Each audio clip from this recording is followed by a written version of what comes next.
Director for several national and regional managed care organizations. He is a member of the Board of Directors of Medical Liability Mutual Insurance Company and is highly regarded for his expertise on the topic of electronic health records. Dr. Volpe has been frequently quoted in the national media, including Crane, New York Business, Good Morning America, and Time Warner. Dr. Volpe, why have you not been on Religion on the Line and talking about that? Dr. Volpe also serves as the medical editorial board of the Medical Economic Magazine. He is the recipient of numerous awards, including the iPro Quality Award, the Health Information and Management System Security Chapter Leader of the Year, and was the recipient of the Geriatrics Medical Award from Downstate Medical Center. In both his professional and personal life, Dr. Volpe has remained committed to patient-centered medicine and a life of service for others. It is our pleasure to present tonight the second Bernard McQuillan Distinguished Award to Dr. Salvatore Volpe.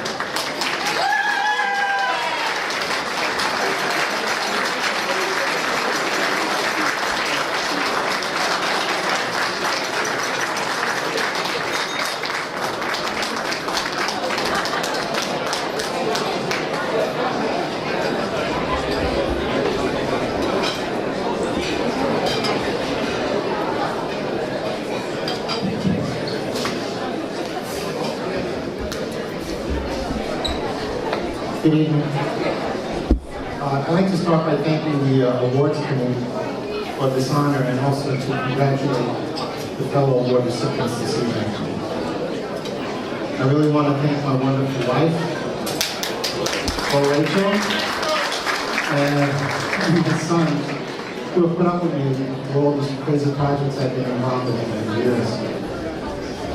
I also want to acknowledge my sister who's here, and my godfather, as well as my good friends who are on the scene and joining us on stage. So number plus, Rachel it's hard for me to believe, but it's been about 40 years since I attended Xaverian. Coincidentally, another important event occurred across the country years ago. A Canadian American and his crew aired a little-known show on NBC 40 years ago. No, Dr. G, it wasn't Bonanza. No. It was Saturday Night Live.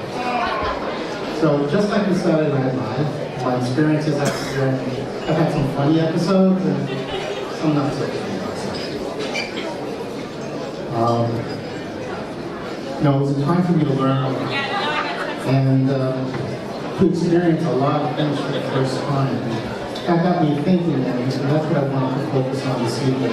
How those first-time experiences affected my personal life and my professional life. So here's a short list, and it gives me an opportunity to thank my former teachers and Xaverian staff, and at the advice of my counsel, Mr. Bill Vasquez, and my wife, Rachel. The list has been reduced to just 6 pages, so just bear with me. The first one has to do with computer programming with Mr. Bennett. I don't know, I heard Mr. Bennett isn't here this evening. But I just want to say, can you imagine a time when programming involved taking a number 2 pencil, filling in little ovals on little cards this big, running them through the computer, and then packing them up, not on cute little Disney USB drives, but on strips of paper tape that had holes in it. Believe me, they were very fragile. No one went to class without a strip or scotch tape to back up, because Mr. Bennett, while a very generous and good teacher, could not be very forgiving for backup tapes and it got lost and damaged. It applies to my current life because nowadays I spend about half my time actually working with software vendors, HR developers, and other companies, helping to make electronic health records and other types of programs more accessible to those of us who provide care, whether they're doctors, nurses, PAs, etc. So there's an amazing connection over 40 years. Number 2, only 6 more pages to go. Number 2 was my first steady job. My first steady job helped me earn money to buy comic books. Now back in the 70s, comic books were a quarter a piece. Now they're about $3. So my first job had to be cleaning classrooms. Back then, we had stupid blackboards and stupid desks. I didn't know how to take the chalk off. And part of my job was also taking very graphic and anatomically correct drawings off the desks that were drawn by the budding Da Vinci males of Xaverian. Number 3. I broke that finger, so I don't know what to do. Number 3 was my first subcontracting job. About a week after I got my first job, cleaning classrooms, I elected to sub out most of the work to my friends. This way, I could get back to hanging out with Dr. Giordano, my friends Stephen Ducker and Richard Danzer, and get back to Dungeons and Dragons. Because you know what? Hobbits are very backstabbing sort of creatures, and I couldn't afford to be away for more than a week before having my passion killed off. Numbers 2 and 3 actually helped me learn how to run my own little family business, which is my solo practice. Number 4, extemp or public speaking with Dr. Giordano. Let's have a round of applause for Dr. G, please.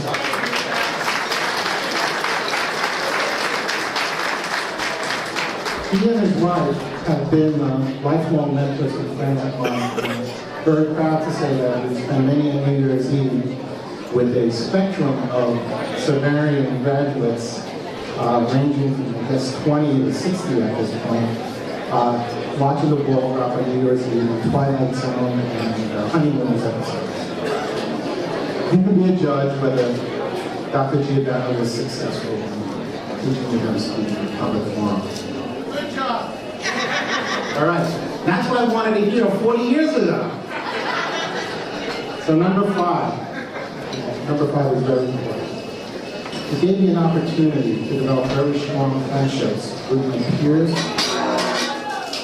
people who didn't know how to carry a bucket, lay teachers, and religious. It was a wonderful opportunity to grow these friendships that I have to today. I'm very thankful how Xaverian taught me how to apply a Christian approach to both my professional life and private. I think that which makes me a good dad, made me a good son, also made me a good teacher. They're all interrelated, they all follow in the Christian way of living. In particular, I want to thank Father Russo.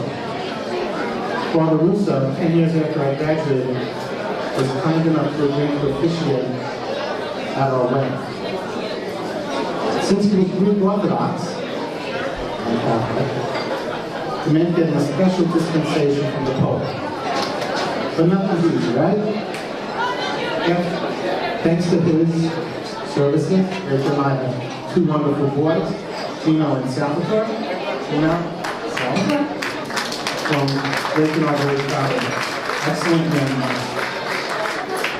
They're graduates of some other Catholic school, which has some Latin phrase, something about vires or vires, and fideli or fidelis, so something like vir fidelis. In conclusion, I'm just going to ask that the people attending this dinner do 2 things. Number 1, I'm going to ask that everybody look back over those amazing years that we spent at Xaverian and try to think of those moments that have echoes later on in your lives. Number 2, I'll ask you to take a moment out to think about the classmates and family members who are here with us tonight, who are now not sitting with us but are in heaven with us. And they're looking down at us, watching us over in our calories and having a good laugh.